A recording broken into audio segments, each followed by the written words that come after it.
ये अब भागकर नहीं बल्कि मेरे साथ जाएगी। इस राज्य के सारे घंटे उखाड़ने के बाद मैं इससे विवाह करूंगा। ही ही ही।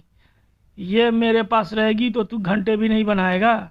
अगर तूने घंटे बनाए तो मैं इसे तुरंत मार दूंगा। ही ही ही। मगर अप्सरा को लेकर जाना घंटासुर के लिए आसान न था, क्योंकि वहां पहुंच चुका था बाकेलाल। बेटा घंटासुर, अगर तू इसकी पुत्री को ले गया तो 1 घंटे नहीं बनाएगा, और अगर 1 घंटे नहीं बनाएगा तो परसों तक विशालगढ़ में 84 घंटे नहीं लगाए जा सकेंगे, क्योंकि आसपास के राज्यों में भी कोई दूसरा घंटा निर्माता मौजूद नहीं। इसलिए पहले तेरा क्रियाक्रम करना जरूरी है, और यह काम बाकेलाल के यहाँ तो होगा। अब देख मैं तुझे कैसे उठाकर फेंकता हूँ। मगर यह क्या? ही बाकेलाल, शत्रु पर सोच समझ कर वार करना चाहिए। अरे इसने तो मुझे ही उठा लिया, फेंक भी दिया। बूम धड़ाक। बाकेलाल का गुस्से से बुरा हाल था। घंटासुर, अब मैं 1 घंटा मारकर तेरा सिर तोड़ दूंगा। ही। अबे ककड़ी, पहले तू इसे उठाकर तो दिखा। मैं उस भारी वाले घंटे की बात नहीं कर रहा था, बल्कि इस वाले घंटे की बात कर रहा था। ही अभी तड़ाक। राक्षस घंटासुर ने जल्दी ही संभल कर वे सारे घंटे बाके के पर उछाल दिए। तड़ाक खन। ओह अच्छा बाकेलाल, मैं चला। ही बचाओ बाकेलाल, मुझे बचाओ। रुक जा घंटासुर कायर। मगर राक्षस वहां न रुका। शीघ्र घंटेश्वर, तुम अपनी पुत्री की ओर से बेफिक्र होकर 84 घंटों का निर्माण आरंभ कर दो, मैं उसे छुड़ा कर लाऊंगा। नहीं बाकेलाल, जब तक मेरी पुत्री सही सलामत मेरे पास नहीं पहुंच जाती, मैं घंटों का निर्माण आरंभ नहीं करूंगा, वरना वो दुष्ट राक्षस मेरी पुत्री को मार डालेगा। बूम। और अगर इसने घंटे का निर्माण आरंभ न किया तो ऋषि का सांप हमें मार डालेगा। बूम। तभी सेनापति जी भी सैनिक के साथ वहां दौड़ता चला आया। बाकेलाल, कहाँ है वो दुष्ट घंटासुर? मैंने सुना है वो यहाँ आया था, इसलिए तो मैं अपने 100 सैनिकों के साथ यहाँ आया हूँ, ताकि वो मेरे हाथों मरे। ही। हाँ सेनापति, वो उधर गया है, और वो घंटेश्वर की बेटी को उठा कर ले गया है, ताकि वो ये घंटे का निर्माण ना कर सके। उसकी यह जरूरत, काट कर उसके 1,000 टुकड़े कर दूंगा। सैनिकों, हम यहाँ जिस क्रम में खड़े हैं वैसे ही पलट कर उस दिशा में आगे बढ़ो जिधर घंटासुर भागा है। ही। वाह, उसी क्रम में पलटने से मैं सबसे पीछे हो गया। अब मुझे राक्षस का भय नहीं। ही। बागेलाल विपरीत दिशा में चल पड़ा। सेनापति इतने सारे सैनिकों के साथ गया है तो उसे मारकर ही लौटेगा। तब तक मैं वन में जाकर विश्राम करता हूँ। कमबख्त राक्षस ने बड़े जोर की पटकी मारी थी। बूम। अरे यह क्या? तुम दिशा परिवर्तन क्यों कर रहे हो? वह इसलिए क्योंकि बाकेलाल ने मुझे इस तरह भागते देखकर जरूर सैनिकों को मेरे पीछे भेज दिया होगा। मैंने सैनिकों को वहां आते देख लिया था। कुछ देर के लिए घंटासुर विश्राम के लिए एक पेड़ के नीचे रुका। उसने स्वरा को भी नीचे खड़ा कर दिया। दरअसल मेरी गुफा उधर नहीं है जिधर मैं भागा था, बल्कि उसकी विपरीत दिशा में है। ही। अगर मैं दिमाग से काम ना लूँ तो कोई भी मेरी गुफा तक आसानी से पहुंच जाए। ही। देखा मेरा होने वाला पति देखा तेरा होने वाला पति कितना समझदार है। ही। स्वरा भी अब तक समझ चुकी थी कि उसे बुद्धिमानी से काम लेना होगा। घंटासुर, मृत्यु के आगे सबकी समझदारी धरी की धरी रह जाती है। अगर विवाह के बाद तुम्हें कुछ हो गया तो फिर मेरा क्या होगा? मृत्यु? हा। मेरी मृत्यु केवल 84 घंटों की एक साथ होने वाली ध्वनि से ही हो सकती है, और वो भी केवल महाघंटा शिवरात्रि घंटा रात्रि को, जो कि कल है। इस बार की महाघंटा रात्रि ज़्यादा भारी है। अगर किसी ने भी उस वक्त 84 घंटों के स्वर सुन लिए तो तुरंत मृत्यु प्राप्त होगा। इसलिए मैं घंटों को तोड़ फोड़ कर निकला था, ताकि घंटे होंगे ना वे बजेंगे, ना मैं मरूंगा। ही। हाँ वो तो ठीक है, किंतु विवाह से पहले मैं तुम्हें अपनी गुफा में बंद करके ही रखूंगा। कल महाघंटा रात्रि के बीत जाने के बाद परसों प्रातः मैं तुमसे विवाह करूंगा। ही।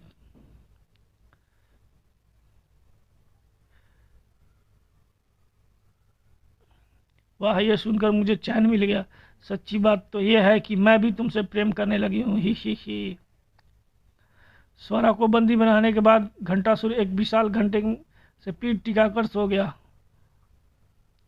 वैसे तो मैं कई कई दिन नहीं सोता, पर जब सोता हूँ तो फिर हर रोज हर ओर से निश्चिंत होकर सोता हूँ। ही। अब मैं विश्राम करूँगा। खर। उधर बाकेलाल भी चौंक कर उठ बैठा। अरे, मुझे कंकरिया मारकर किसने जगाया? कंकड़ आने की दिशा में निगाह उठते ही बाकेलाल की वो को और जोर से उछल पड़ा। अरे, ये तो सोरा है, घंटेश्वर नाथ की बेटी। मुझे इसी ने कंकड़ मारा है। पर ये यहाँ पर कैसे आ गई? इसे तो घंटासुर विपरीत दिशा में उठाकर ले गया था। इसका मतलब ये घंटासुर की ही गुफा है। बाकेलाल, मेरी बात ध्यान से सुनो। मुझे घंटासुर की मृत्यु का रहस्य पता चल गया है। सोरा बाकेलाल को घंटासुर की मृत्यु का रहस्य बताती गई, जिससे सुनते सुनते बाकेलाल की शैतानी खोपड़ी के तार झनझनाने लगे। ओह, ये तो मेरे प्यारे मोटे मुच्छड़ मनुष्य की मृत्यु की योजना बन रही है। ही। बाकी यहाँ गुफा में सैकड़ों घंटे रखे हैं। अगर किसी तरह उनमें से 84 घंटों को एक साथ बजा दिया जाए तो राक्षस की मृत्यु हो जाएगी। अगर किसी तरह मैं मुच्छड़ को यहाँ ले आया और उसे 84 घंटों की आवाज़ सुना दूँ तो भी मुच्छड़ को कल ही कंधा दे सकता हूँ। ही। बाकी अपनी प्रसन्नता को उजागर होने से न रोक सका। वो मारा पापड़ वाले को, अब मरेगा मुच्छड़ मनहूस मोटा पेपंदी का लोटा। ही। बाकी अभी प्रसन्न होने का समय नहीं आया है।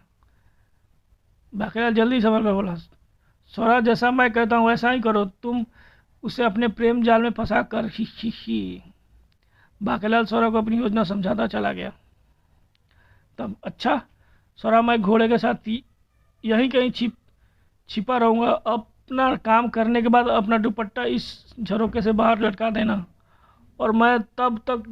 और तब तक मैं लेकर आता हूँ महाराज को। ही। अगले दिन। महाराज चलिए, उठिए, जल्दी चलिए। बाकेलाल, 84 घंटे का इंतजाम हो गया या नहीं? महाराज, 84 घंटे का इंतजाम भी हो गया और राक्षस घंटासुर की गुफा का पता भी चल गया है। क्या? तो फिर सेनापति को बुलाओ। वो कहाँ है? मैं यहाँ हूँ महाराज। जिस ओर मर गया था उस ओर का सारा जंगल छान मारा, पर वह घंटासुर का पता नहीं लगा। घंटासुर का पता बाकेलाल ने लगा लिया है। सेनापति, अपनी सेना को तैयारी का आदेश दो। किंतु अभी मैंने अपनी बात पूरी नहीं की थी महाराज। तो घंटासुर को वहीं मार डालना, पर मैं तो घंटासुर को वहीं मार डालता, पर एक तो वो सो रहा था और मैं सोते हुए पर वार नहीं करता।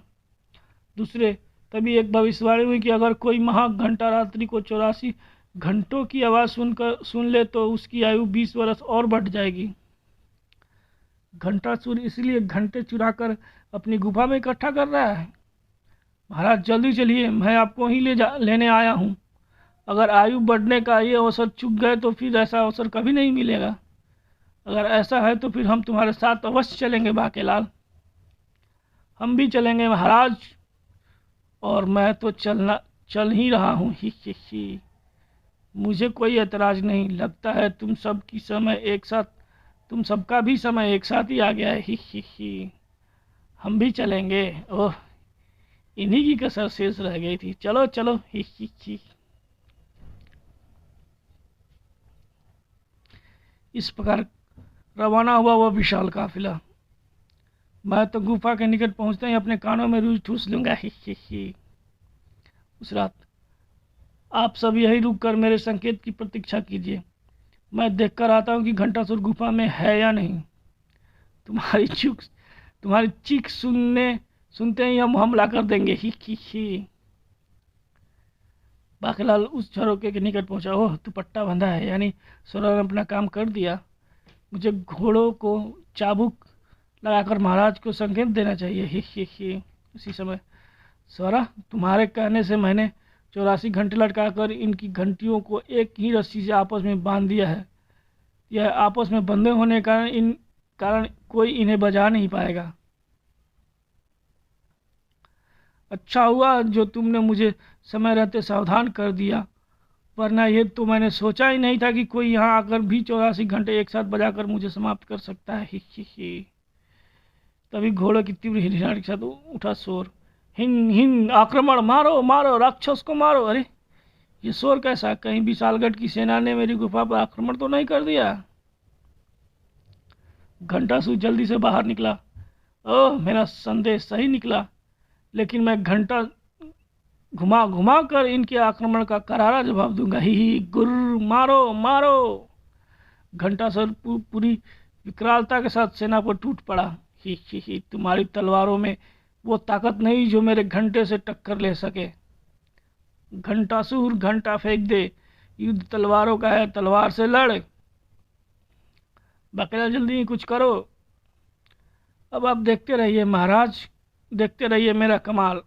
बाकेला ने घोड़ा दौड़ाया और तीव्र गति के साथ गुफा में दौड़ाता ले गया। अरे बाकेलाल गुफा में क्यों जा रहा है? मगर जब तक घंटासुर संभलता बहुत देर हो चुकी थी। बाकेलाल, सभी घंटी की घुंटियां उसे रस्सी से बंधी हुई है, उसे खींच दो, मेरी परवाह मत करना। मैंने कानों में रुई ठूस ली है। अब मैं अपने कानों में लगी रुई को अंदर तक ठूस दूं ताकि घंटे की आवाज़ मुझ तक पहुँचे। वाह, मुझ तक ना पहुँचे। वाह। और फिर रस्सी खींचते हैं, टन टनाक टन टनाक टन टुन टुन टुन।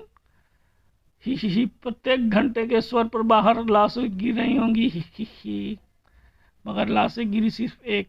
आह, ये 84 घंटे किसने बजा दिए? उस लड़की ने मुझे बेवकूफ़ बना दिया। अब मैं नहीं बचूंगा। आह, अरे ये तो घंटों की आवाज़ें सुनकर गिर रहा है। गिर ही नहीं रहा महाराज, मर रहा है। लेकिन जब बाकेश्वरा के साथ बाहर निकला है, ये क्या? ये तो सारे सही सलामत है। मेरा प्यारा बाकेलाल आ गया। बाकेलाल, घंटासुर कैसे मर गया ये मैं तुम्हें बताता हूँ राजन। अरे ऋषि इच्छुक, आप यहाँ? हाँ, आज महा घंटा रात्रि है। आज की रात 84 घंटे का स्वर सुनने से राक्षसों को मिलती है मृत्यु और इंसानों को मिलती है दीर्घायु। आप सभी की आयु 20-20 वर्ष बढ़ गई है। ही। मैं चला विशाल पर्वत से छलांग लगाने। ही 84 घंटों के स्वर सुनकर मेरे लिए भी ससुरी स्वर्ग जाने का द्वार खुल गया है। और तब बाके देपुच्ची। ही बू, मुझे इस रस का पता होता तो मैं मोटे मुच्छड़ को यहाँ क्यों लाता, और बू, पहले पता होता तो मैं भी अपने कानों में रुई निकाल देता। बू। चलिए दोस्तों, फिर मिलते हैं अगले कॉमिक्स में। तब तक के लिए गुड बाय, धन्यवाद।